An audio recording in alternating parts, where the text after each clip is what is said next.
আমার আপনার প্রাণের নবীর কন্যা আম্মাজান ফাতেমা রোজা রাখতেছেন। একদিন গভীর রাত্রে স্বপ্ন দেখেন আমার আপনার প্রাণের নবী ঘরের মধ্যে আইসা কি জানি তালাশ করতেছে। আম্মাজান ফাতেমা স্বপ্নের মধ্যে নবীকে জিজ্ঞাসা করে, আব্বা কেন আসছেন, আপনি কি খুঁজতেছেন? আম্মাজান ফাতেমাকে নবী বলে, মা আমি তোমাকেই খুঁজতেছি। আম্মাজান ফাতেমাকে নবীজি বলে, ও ফাতেমা আগামী কালকে সেহারি করবা আলীর দস্তরখানায় আর ইফতারি করবা আমার সাথে জান্নাতের দস্তরখানায়। আম্মাজান ফাতেমা স্বপ্নে দেখতেছেন, হঠাৎ স্বপ্ন ভেঙে গেছে। আম্মাজান ফাতেমা বুঝে গেছেন আজকে আমার দুনিয়া থেকে বিদায় নিতে হবে। এই জন্য আলীর কাছে বলে না, কারণ হযরতে আলীর কাছে যদি এই কথা বলে আলী আর সেহারি খাবে না। হযরত আলী রাদিয়াল্লাহু তাআলা আনহু হলো নবীর কলিজার টুকরা ফাতেমার স্বামী। হযরতে হাসান হুসাইন হলো আম্মাজান ফাতেমার কলিজার টুকরা সন্তান। এবার বুঝে থাকলে বলেন আম্মাজান ফাতেমার স্বামীর নাম কি? হযরতে আলী রাদিয়াল্লাহু তাআলা আনহু। আর হযরত আলী রাদিয়াল্লাহু তাআলা আনহুর দুই সন্তানের নাম কি? হাসান হুসাইন। সেহারি খাওয়ার সময় আম্মাজান ফাতেমা বলে না, সেহারি সুন্দরভাবে খাইলেন। তারপরে হযরত আলী মসজিদে নামাজের জন্য চলে গেলেন। আম্মাজান ফাতেমা ফজরের নামাজ পড়লো। একটু মনোযোগ দেন, ছেড়ে দিব ইনশাআল্লাহ। আম্মাজান ফাতেমা ফজরের নামাজ পড়লেন। নামাজ পড়ে যায় নামাজ থেকে উঠে রান্নাঘরে গিয়ে কয়েকটা কাজ নিয়ে ব্যস্ত হয়ে গেলেন। এক নম্বরে কিছু পানি গরম করতেছে, হাসান হুসাইনের জন্য রুটির খামির বানাইয়া রুটি বানাইয়া রাখবে। আরেকটা পাত্রের মধ্যে হাসান হুসাইনের ব্যবহৃত কিছু কাপড় চোপড় ধুইতেছে, ধোয়ার জন্য ভিজে রাখছে। এইভাবে 3-4টা কাজ নিয়ে আম্মাজান ফাতেমা ব্যস্ত।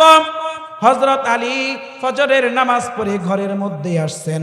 আয়েশা দেখে মা ফাতেমা জায়নামাজে নাই। হায় হায়, আম্মাজান ফাতেমার অভ্যাস ছিল ফজরের সালাত আদায় করার পর ওই জায়নামাজে বসে তাসবিহ তাহলিল পড়ে এরশাকের নামাজ পর্যন্ত ওই জায়নামাজে বসে এরশাকের নামাজ পড়ে তারপরে জায়নামাজ থেকে উঠতেন। হযরত আলী দেখে আশ্চর্য হয়ে গেলেন, কখনো তো ফাতেমা এমন করে না, আজকে কোথায় গেল? ঘরের মধ্যে যখন প্রবেশ করলেন, ঘরের মধ্যে যা দেখে মা ফাতেমা নাই। এদিক ওদিক তালাশ করে যা দেখি ফাতেমা রান্না ঘরে কতগুলো কাজ নিয়ে ব্যস্ত। ও দুনিয়ার মুসলমান, দিলটাকে একটু নরম করে শুনেন। আম্মাজান ফাতেমাকে রান্না করে যা দেখে আলী বলে, ও ফাতেমা এতগুলো কাজ নিয়ে ব্যস্ত হয়ে গেলা, তোমাকে তো কখনো জায়নামাজ থেকে উঠতে দেখি না। এরশাকের নামাজ পড়ার আগ পর্যন্ত ও ফাতেমা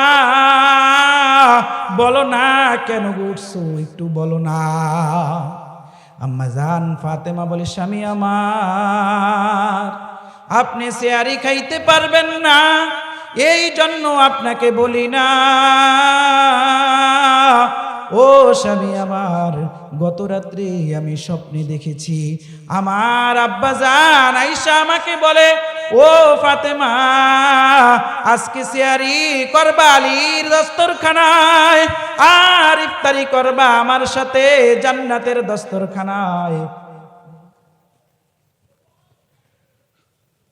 সেহারি করবেন জান্নাতের দস্তরখানায়, তার মানে হলো ও আলী আমি আর দুনিয়ার জমিনে থাকবো না।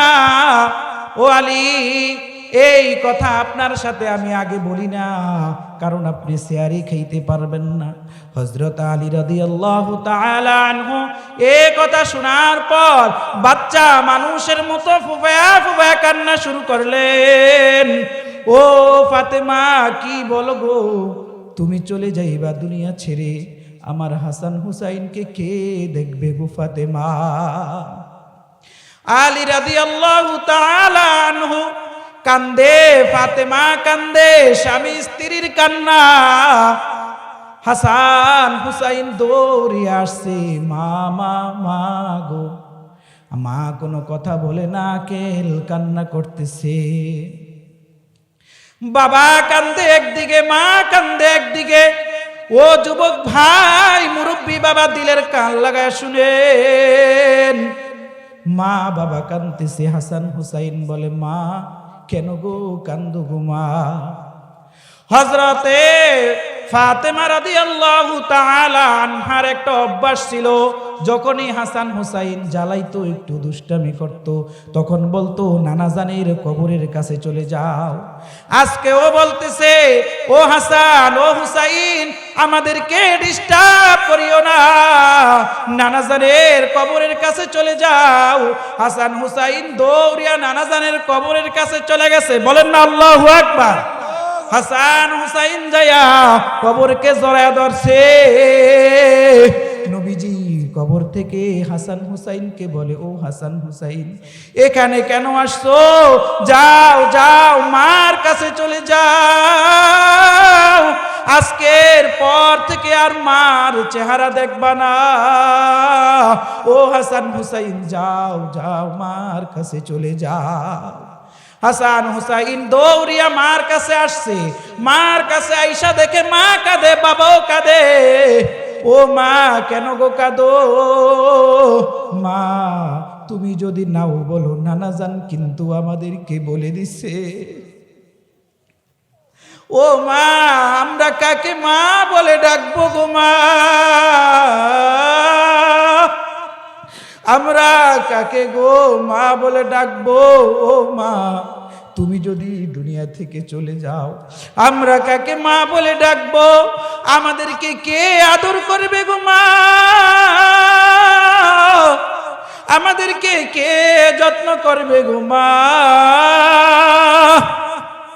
হাসান হুসাইনের কান্না শুরু হয়ে গেছে। মা ফাতেমার শরীর আস্তে আস্তে খারাপ হয়ে যাইতেছে। সময় সংক্ষিপ্ত। মা ফাতেমা বিছানার মধ্যে শায়িত। হযরত হাসান হুসাইনকে বলো, হাসান যাও, তোমার আব্বাকে একটু ডেকে দাও, তোমার আব্বাকে একটু ডেকে দাও। হযরত আলী আসছেন।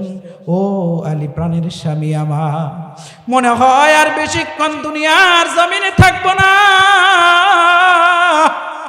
মনে হয় কিছুক্ষণ পরেই দুনিয়ার মায়া ছেড়ে চলে যেতে হবে। প্রাণের স্বামী আমার, আপনার কাছে দুইটা ওসিয়ত করে যাই। আমার যখন মৃত্যু হবে, আপনি মাইকে ঘোষণা করিয়েন না। আমার যখন মৃত্যু হবে, আপনি কাউকে জানায়েন না। হযরত আলী বলে, ও ফাতেমা, কি বলো?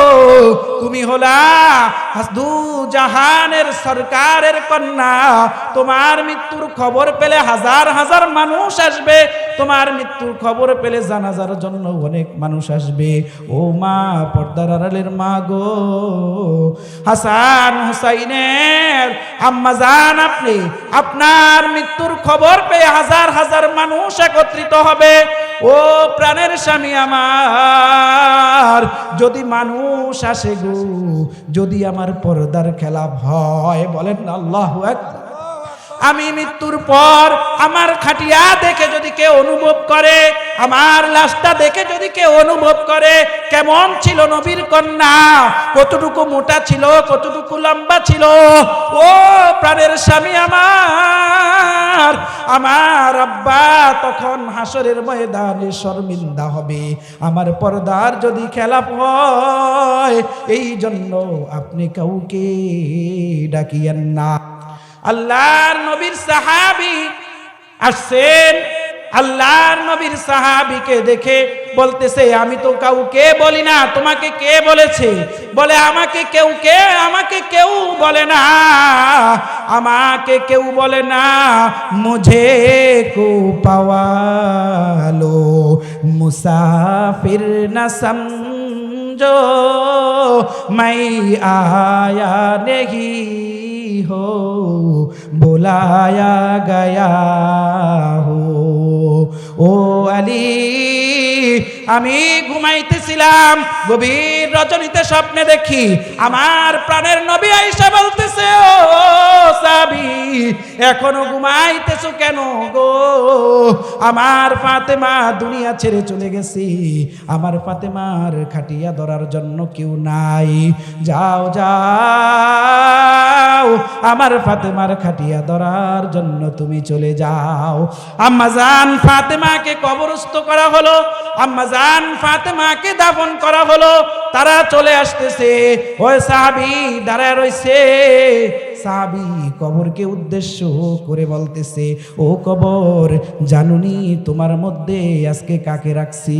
ও কবর, তোমার মধ্যে আজকে রাখছি দু জাহানের সরদার, আমার আপনার প্রাণের নবীর কলিজার টুকরা ফাতেমা রাদিয়াল্লাহু তাআলা আনহাকে। ও কবর, ফাতেমার সাথে খারাপ ব্যবহার করিও না। কবর কোনো উত্তর দেয় না, আবার কবর বলে, আবার ওই সাহাবী বলতেছে, কবর, তোমার মধ্যে কাকে রাখছো জানুনি? তোমার মধ্যে রাখছি হযরত হাসান আর হুসাইনের আম্মাজানকে। ও কবর, ভালো ব্যবহার করিও, ও কবর, খারাপ ব্যবহার করিও না।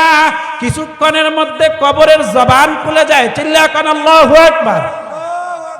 কবর বলে, ও ভাই, আমি হাসান হুসাইনের আম্মাকে চিনি না, আমি হযরত আলীর স্ত্রীকেও চিনি না।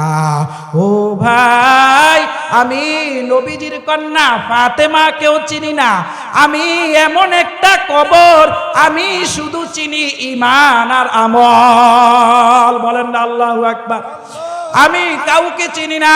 আমার মধ্যে যে ঈমান নিয়ে আসবে, আমার মধ্যে যে আমল নিয়ে আসবে, আমি তাকে সালাম জানাইয়া, সাধুবাদ জানাইয়া তার রাস্তা জান্নাতের দিকে দেখাইয়া দিব।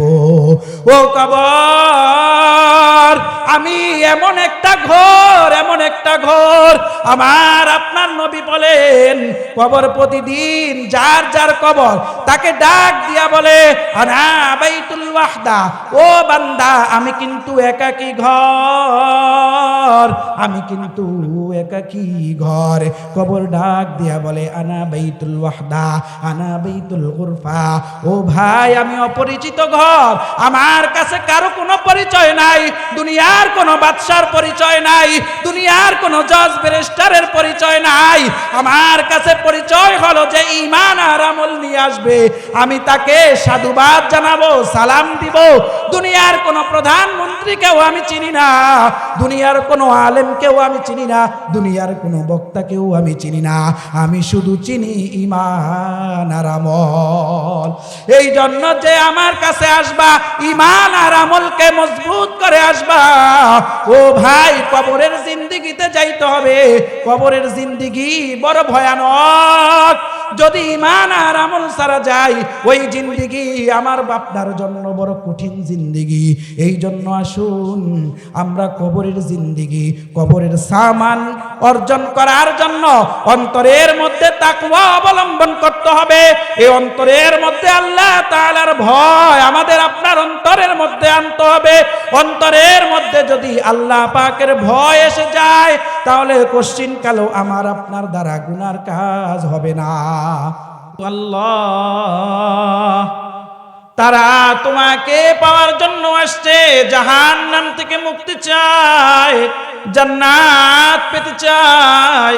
তারা তোমার ভালোবাসা নিয়ে আসছে, তোমার কাছে তোমাকে ভালোবাসার জন্যই আসছে।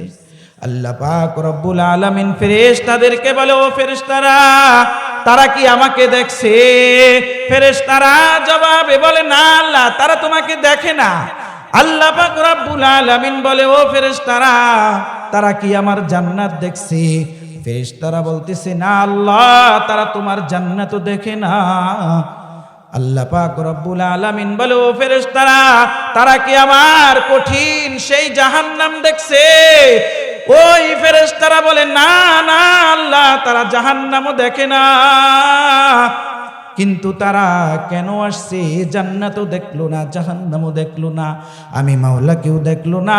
ও ফেরেশতারা, তোমরা সাক্ষী থাকো, তারা আমাকে না দেখে আমাকে পাওয়ার জন্য আসছে, আমার জান্নাত না দেখে জান্নাত পাওয়ার জন্য আসছে, আমার জাহান্নাম না দেখে জাহান্নাম থেকে মুক্তি নেওয়ার জন্য আসছে। ও ফেরেশতারা, তোমরা সাক্ষী থাকো, আমি এই মজলিসের প্রত্যেকটা বান্দাকে মাফ করে দিলাম। চিল্লা এখন সুবহানাল্লাহ। আল্লাহ পাক রব্বুল আলামিন যাকে তৌফিক দেয় সে এই জান্নাতের বাগানে আসতে পারে। এই জন্যই তো কবি বলেন, তৌফিক সে হতি হ্যায় নেয়ামত কি খাজিনা, হর মর্দে কি তাকুত কে আওয়ার হে নিশানা, আয়ে বান্দায়ে খুদা চাহোগা উনকি মুলাকাত, আয়ে বান্দায়ে খুদা চাহোগা উনকি মুলাকাত, জলদি সে আ বৈঠে সুনা হযরত কি নসিহত। ও বাকরা এলাকার মুসলমান, আল্লাহর গোলাম পয়গম্বরের উম্মতের দল, এখনো যারা রাস্তায় ঘোরাফেরা করতেছো, এখনো যারা দোকান পাড়ে বসে আছো, এই জান্নাতের বাগান কিন্তু প্রতিদিন তৈরি হবে না। এই জান্নাতের বাগানে যে আসলো বসলো, আমার আল্লাহ তাকে মাফ করে দিবেন। আল্লাহ পাক রব্বুল আলামিন বান্দাকে দুনিয়াতে কেন পাঠাইলেন, কি জন্য পাঠাইলেন? ও দুনিয়ার মুসলমান, আল্লাহ পাক রব্বুল আলামিন আমাদেরকে কেন পাঠাইছেন? এই দুনিয়ার জিন্দেগিতে আমাদেরকে কেন পাঠাইছেন? আল্লাহ পাক রব্বুল আলামিন বলেন, ওয়ামা খালাকতুল জিন্না ওয়াল ইনসা ইল্লা লিয়াবুদুন। আমি মানব জাতি এবং জিন জাতিকে সৃষ্টি করেছি একমাত্র আমার ইবাদত করবে, আমার বন্দেগী করবে। আল্লাহ পাকের ইবাদত করার জন্য একটা জিনিসের প্রয়োজন হয়, ও দুনিয়ার মুসলমান, সেই জিনিসটা হলো তাকওয়া, আল্লাহর ভয়। আমি খুতবার মধ্যে ছোট্ট একটা আয়াতে কারিমা তেলাওয়াত করেছি আল্লাহ তাআলার ভয় সম্পর্কে। দুনিয়ার মানুষের মধ্যে যদি আল্লাহর ভয় না থাকে, দুনিয়ার মানুষের মধ্যে যদি মাওলা পাকের ভয় না থাকে, কোশ্চিনকালেও সে গুনাহ ছাড়বে না, ঠিক কিনা? আল্লাহর ভয় যদি আমার আর আপনার অন্তরের মধ্যে থাকে, গুনার কাজ আমার ধরতে মন চাইবে না। আল্লাহ পাক রব্বুল আলামিন ইবাদত করার জন্য আমাকে পাঠাইলেন, কিন্তু আমি ইবাদত ভুলে গেছি। আল্লাহর হুকুম ভুলে যাইয়া দুনিয়ার চাকচিক্য দেখে আমি আল্লাহকে ভুলে গেছি। অন্তর থেকে আমার মাওলার ভয়কে ভুলে গেছি। আমার আল্লাহর ভয় আর আমার আর আপনার অন্তরে না থাকার কারণে এই দুনিয়ার মধ্যে অহরহর গুনার কাজ হইতেছে, ঠিক কিনা? ও দুনিয়ার মুসলমান, আল্লাহ পাক রব্বুল আলামিন বলেন, ইয়া আইয়ুহাল্লাযীনা আমানুত্তাকুল্লাহ, হে ঈমানদার, ইত্তাকুল্লাহুল কারীমের অনেক আয়াতের মধ্যে আল্লাহকে ভয় করার জন্য বলেছেন। কিছু কিছু আয়াতের মধ্যে আল্লাহ পাক রব্বুল আলামিন দুনিয়ার সমস্ত মানুষকে বলেছেন, হে মানুষ সকল, তোমার রবকে ভয় করো। আল্লাহ পাক রব্বুল আলামিন আবার ভালোবেসে ঈমানদারদেরকে উদ্দেশ্য করে বলেন, ইয়া আইয়ুহাল্লাযীনা আমানুত্তাকুল্লাহ, হে ঈমানদার, আমি আল্লাহকে ভয় করো। আমি আল্লাহর ভয় তোমার অন্তরের মধ্যে ঢুকাও। আমি আল্লাহর ভয় যদি তোমার অন্তরের মধ্যে ঢুকে, ও দুনিয়ার মুসলমান, আল্লাহর ভয় থাকলে গুনাহ করতে মন চাইবে না। আল্লাহর ভয় থাকলে চুরি করতে মন চাইবে না। আল্লাহর ভয় যদি আমার আর আপনার অন্তরের মধ্যে থাকে, কোশ্চিন কালেও নেকের আমল ছাড়তে মন চাইবে না, ঠিক কিনা? মসজিদের মাইকে আজান হয়ে গেছে, মুয়াজ্জিন সাহেব আল্লাহু আকবার বলে আজান দিছে, কিন্তু আমার কানে আজানের শব্দ আসার পরেও আমি সেই মসজিদের দিকে গেলাম না। কারণ হলো আমার আল্লাহর ভয় আমার অন্তরের মধ্যে নাই। আল্লাহ পাকের ভয় যদি আমার আর আপনার অন্তরে থাকে, কোনদিনও গুনার কাজ আমার দ্বারা হবে না। আল্লাহ পাকের ভয় অন্তরের মধ্যে যদি থাকে, কশ্চিন কালো নেকের আমল আমার থেকে ছুটবে না। বুখারী শরীফের একটা ছোট্ট ঘটনা, বনি ইসরাইলের জামানায় একজন ব্যক্তি গুনার কাজ করছে জীবনে। একটু মনোযোগ দেন, সব সময় গুনার কাজ করছে, হায়াতের জিন্দেগিতে শুধু গুনার গুনাহ।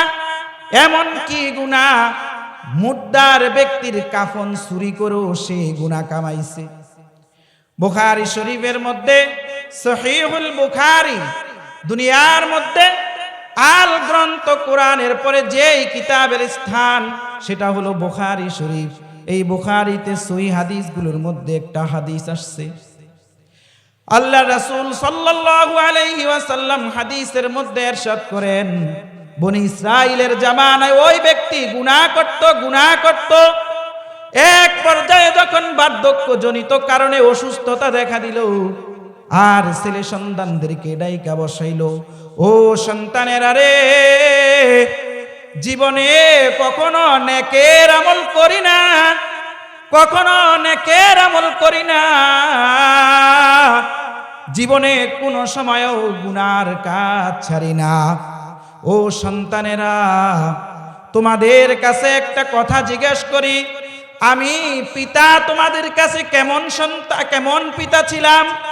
সন্তানেরা উত্তর দেয়, বাবা আপনি আমাদের অনেক ভালো পিতা ছিলেন, আপনি কখনো আমাদেরকে খাবার দিয়ে অভাবে রাখেন নাই, আপনি কখনো আমাদেরকে অর্থেও দিয়া অভাবে রাখেন নাই। ও বাবা, আপনি কখনো বাড়ি দিয়া গাড়ি দিয়া আমাদেরকে অভাবে রাখেন নাই, আপনি আমাদেরকে সব সময় ভালো রেখেছেন, আপনি আমাদের কাছে একজন ভালো পিতা। বাবা বলতেছে সন্তানদেরকে, ও সন্তানেরা, আমি জীবনে কোনো নেকের আমল করি না, আমি জীবনেও কোনো গুনার কাজ ছাড়ি না। ও সন্তানেরা, আমার বড় ভয় লাগে, আমার বড় ভয় হয় এই গুনার চেহারা নিয়ে মালিকের দরবারে কিভাবে দাঁড়াইব, এই গুনার চেহারা নিয়ে আল্লাহর কাছে কিভাবে দাঁড়াইব। ও সন্তানেরা, তোমাদের কাছে আমি একটা ওসিয়ত করে যাই, ওসিয়তটা হলো, আমি যখন মৃত্যুবরণ করব, আমি মৃত্যুর পর আমার লাশটাকে দাফন করিও না, আমার লাশটাকে আগুনে পোড়াইয়া দিবা। বলেন নাউজুবিল্লাহ।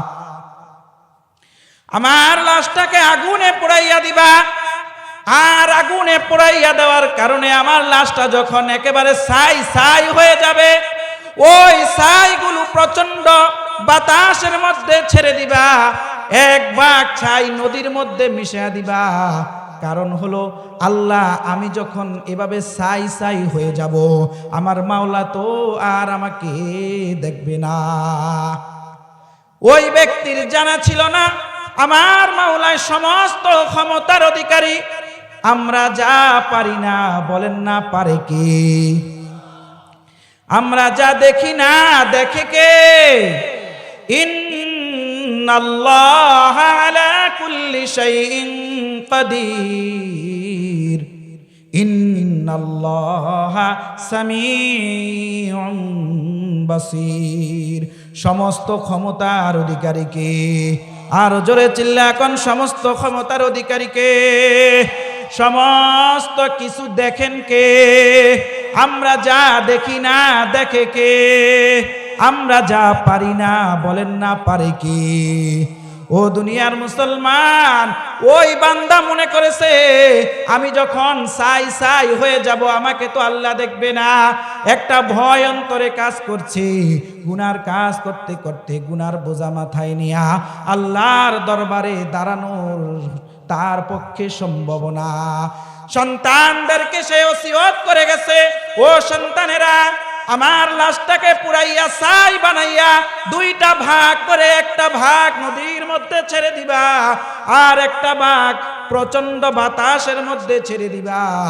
এই ওসিয়ত, বাবার ওসিয়ত, বাবা যখন মৃত্যুবরণ করলো, ও দুনিয়ার মুসলমান পয়গম্বরের উম্মত, বাবার মৃত্যুর পর সন্তানেরা ওই লাশটাকে পোড়াইলো, পোড়ানোর পর ছাই ছাই বানাইয়া ওই ছাইগুলো অর্ধেক নদীর মধ্যে ভাসাইয়া দিছে, আর এক অর্ধেক প্রচন্ড বাতাসের মধ্যে ছেড়ে দিছে।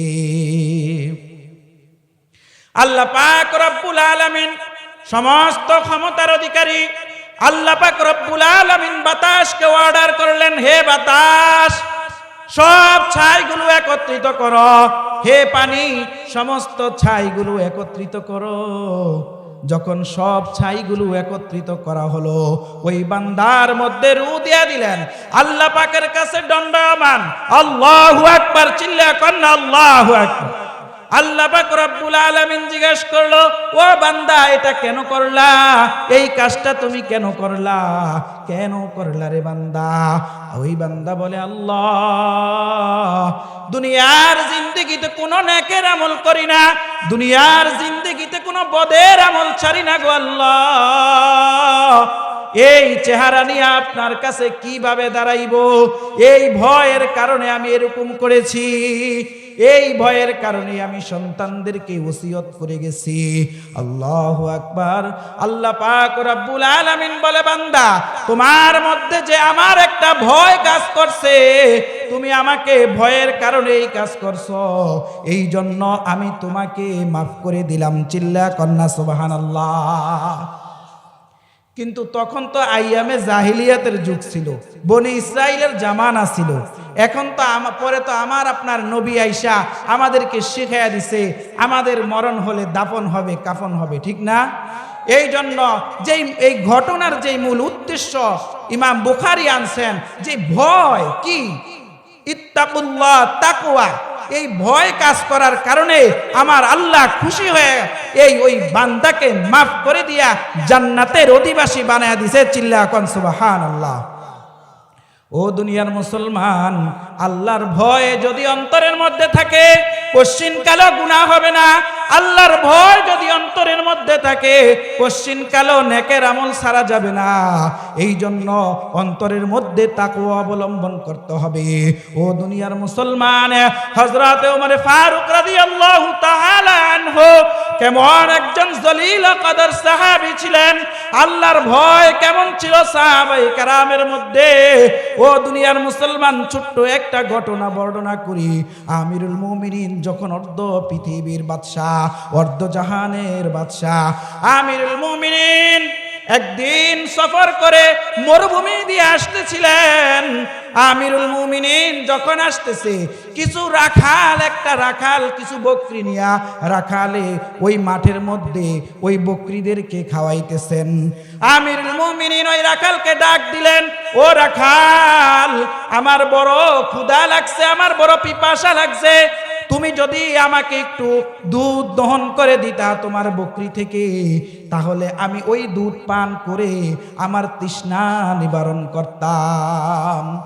আমিরুল মুমিনিন হযরত ওমর ফারুক রাদিয়াল্লাহু তাআলা আনহুর এই কথা শোনার পর রাখাল বলতেছে, আমার মালিকের থেকে অনুমতি নাই, এই বকরি থেকে দুধ দহন করে আপনাকে খাওয়াবো। কিন্তু ওই রাখাল জানে না,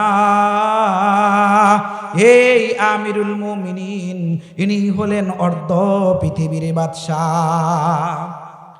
ওই রাখালকে জিজ্ঞাসা করলেন, তোমার মালিক তো? হযরত ওমর ফারুক যখন এই অবস্থা দেখলেন, তার কাছে একটু দুধ চাইলাম, সে আমাকে দুধ দেয় না। এখন ওমর ফারুক তার তাকওয়ার একটা পরীক্ষা নিতেছেন। ওই রাখালকে বলতেছে, রাখাল, তোমার মালিক তো দেখে না, তোমার মালিক তো দেখে না, কেউই তো দেখে না।